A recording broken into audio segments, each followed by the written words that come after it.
Hi ಎಲ್ಲರಿಗೂ ನಮಸ್ಕಾರ. Welcome to Kumuda's kitchen and blogs. ನಾನಿವತ್ತು ಸಿಂಪಲ್ ಆ್ಯಂಡ್ ಈಸಿಯಾಗಿ ವೆಜಿಟೇಬಲ್ ಬಿರಿಯಾನಿ ಹೇಗೆ ಮಾಡೋದಂತ ತೋರಿಸ್ತಾ ಇದ್ದೀನಿ. ಇದನ್ನು ಲಂಚ್ ಬಾಕ್ಸ್ಗೆಲ್ಲ ಪ್ಯಾಕ್ ಮಾಡೋದಕ್ಕೆ ತುಂಬಾ ಚೆನ್ನಾಗಿರುತ್ತೆ. ಬ್ರೇಕ್ಫಾಸ್ಟ್ಗೂ ತಿನ್ಬೋದು. ಒಂದು ಚೂರು ಮಸಾಲೆ ಇರೋದಿಲ್ಲ, ಲೈಟಾಗಿರುತ್ತೆ. ಹಾಗಾದರೆ ಬನ್ನಿ ಇದನ್ನು ಹೇಗೆ ಮಾಡೋದಂತ ನೋಡೋಣ.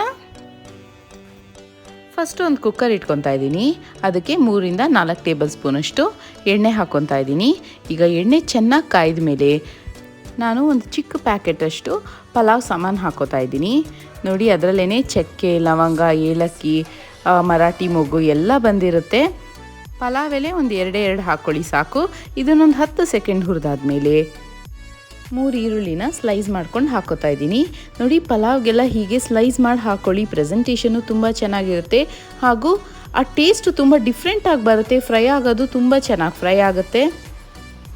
ಟ್ರಾನ್ಸ್ಪೇರೆಂಟ್ ಆಗಬೇಕು ಈರುಳ್ಳಿ, ಅಲ್ಲಿವರೆಗೂ ಹುರ್ಕೊಳ್ಳೋಣ. ಇದಕ್ಕೆ ನಾನು ಒಂದು ಅರ್ಧ ಕಪ್ಪಷ್ಟು ಪುದೀನ ಹಾಗೂ ಕೊತ್ತಂಬರಿ ಸೊಪ್ಪನ್ನ ಸಣ್ಣಗೆ ಹೆಚ್ಚಿಟ್ಕೊಂಡು ಹಾಕೊತಾ ಇದ್ದೀನಿ. ಎರಡೂ ಸೇರಿ ಅರ್ಧ ಕಪ್ಪಷ್ಟು ಹಾಕ್ಕೊಂಡ್ರೆ ಸಾಕು. ಹಾಗೂ 10 ಹಸಿಮೆಣಸಿನ್ಕಾಯಿನ ಸ್ಲಿಟ್ ಮಾಡಿಬಿಟ್ಟು ಹಾಕ್ತಾ ಇದ್ದೀನಿ. ಎಲ್ಲನೂ ಹುರ್ಕೊಳ್ಳೋಣ. 1 ಟೇಬಲ್ ಸ್ಪೂನಷ್ಟು ಶುಂಠಿ ಬೆಳ್ಳುಳ್ಳಿ ಪೇಸ್ಟ್ ಹಾಕೋತಾ ಇದ್ದೀನಿ. ಈರುಳ್ಳಿ ಜೊತೆನೇ ಹಾಕ್ಕೊಂಡು ಹುರಿಯೋದ್ರಿಂದ ಅದ್ರ ಹಸಿ ವಾಸನೆನೂ ಹೋಗುತ್ತೆ. ನೋಡಿ, ಇವಾಗ ಈರುಳ್ಳಿ ಎಲ್ಲ ಹುರಿದಾಗಿದೆ. ಈಗ ತರಕಾರಿಗಳು ಹಾಕ್ಕೊಳ್ಳೋಣ. 2 ಕ್ಯಾರೆಟ್ ಹಾಕೋತಾ ಇದ್ದೀನಿ. ಒಂದು 20 ಉಳ್ಳಿಕಾಯಿ. ನೋಡಿ, ನಿಮ್ಗೆ ಎಷ್ಟು ಕ್ವಾಂಟಿಟಿ ಬೇಕು ತರಕಾರಿಗಳು ಬೇಕಾದರೆ ನೀವು ಅಷ್ಟು ಹಾಕ್ಕೊಳ್ಳಿ. ನಿಮಗೆ ಜಾಸ್ತಿ ತರಕಾರಿ ಇಷ್ಟ ಇಲ್ಲ ಅಂದರೆ ಸ್ವಲ್ಪ ಕಮ್ಮಿ ಮಾಡ್ಕೋಬೋದು. 1 ಕಪ್ಪಷ್ಟು ಬಟಾಣಿ, ಹಸಿ ಬಟಾಣಿ ಹಾಗೂ 2 ಸಣ್ಣ ಟೊಮೆಟೊ ಅಥವಾ ಒಂದೇ ದೊಡ್ಡ ಟೊಮೆಟೊ ಹಾಕ್ಕೊಳ್ಳಿ. ಈಗ ಇಷ್ಟನ್ನು 1 ನಿಮಿಷದವರೆಗೂ ಹುರ್ಕೊಳ್ಳೋಣ. ಟೊಮೆಟೊಸ್ ಎಲ್ಲ ಸ್ವಲ್ಪ ಸ್ಮ್ಯಾಶ್ ಆಗಬೇಕು, ಅಲ್ಲಿವರೆಗೂ ಹುರ್ಕೊಳ್ಳಿ. ಈಗ 1 ಟೇಬಲ್ ಸ್ಪೂನಷ್ಟು ಧನಿಯಾ ಪುಡಿ ಹಾಕೋತಾ ಇದ್ದೀನಿ. ಹಾಕ್ಬಿಟ್ಟು ಮಿಕ್ಸ್ ಮಾಡ್ಕೊಳ್ಳೋಣ. ಹಾಗೂ 1 ಟೇಬಲ್ ಸ್ಪೂನಷ್ಟು ಬಿರಿಯಾನಿ ಮಸಾಲ ಪೌಡರ್ ಹಾಕ್ತಾ ಇದ್ದೀನಿ. ನೋಡಿ, ಅಂಗಡಿಲಿ ರೆಡಿಮೇಡ್ ಸಿಗುತ್ತೆ, ಅದೇ ಬಿರಿಯಾನಿ ಮಸಾಲೆ ಪೌಡರ್ ನಾನು ಯೂಸ್ ಮಾಡ್ತಾ ಇರೋದು. ಹಾಕ್ಬಿಟ್ಟು ಮಿಕ್ಸ್ ಮಾಡ್ಕೊಳ್ಳೋಣ. ಜಾಸ್ತಿ ಏನು ಉರಿಯೋ ಅವಶ್ಯಕತೆ ಇರೋಲ್ಲ, ಜಸ್ಟ್ 1 ರೌಂಡ್ ಮಿಕ್ಸ್ ಮಾಡಿದ್ರೆ ಸಾಕು.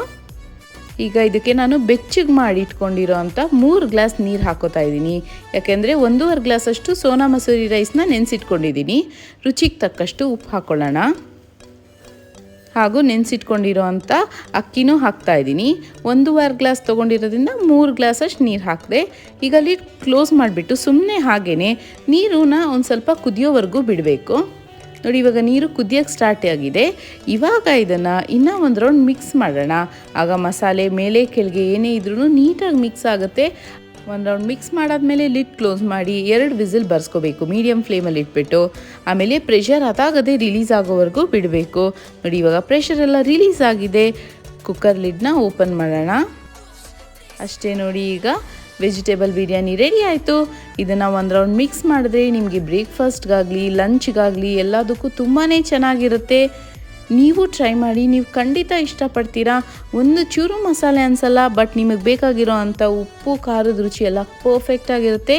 ಇದ್ರ ಜೊತೆಗೆ ಈರುಳ್ಳಿ ರಾಯ್ತಕ್ಕಿಂತ ಟೊಮ್ಯಾಟೊ ಕುಕುಂಬರ್ ರಾಯ್ತ ತುಂಬಾ ಚೆನ್ನಾಗಿರುತ್ತೆ. ನೋಡಿ, ಇದನ್ನು ಬರೀ ಮನೇಲಿರೋ ದೊಡ್ಡವ್ರಿಗೆಲ್ಲ ಮಕ್ಳಿಗೂ ಪ್ಯಾಕ್ ಮಾಡ್ಬೋದು. ಅವರು ತುಂಬಾ ಇಷ್ಟಪಟ್ಕೊಂಡು ತಿಂತಾರೆ. ನೀವು ಟ್ರೈ ಮಾಡಿ, ನೀವು ಖಂಡಿತ ಇಷ್ಟಪಟ್ಟೇ ಪಡ್ತೀರಾ. ನನ್ನ ವಿಡಿಯೋ ನಿಮ್ಗೆ ಇಷ್ಟ ಆಗಿದರೆ ಲೈಕ್ ಮಾಡಿ, ಶೇರ್ ಮಾಡಿ, ಕಮೆಂಟ್ ಮಾಡಿ ಹಾಗೂ ನನ್ನ ಚಾನಲ್ಗೆ ಸಬ್ಸ್ಕ್ರೈಬ್ ಮಾಡಿ. Thank you.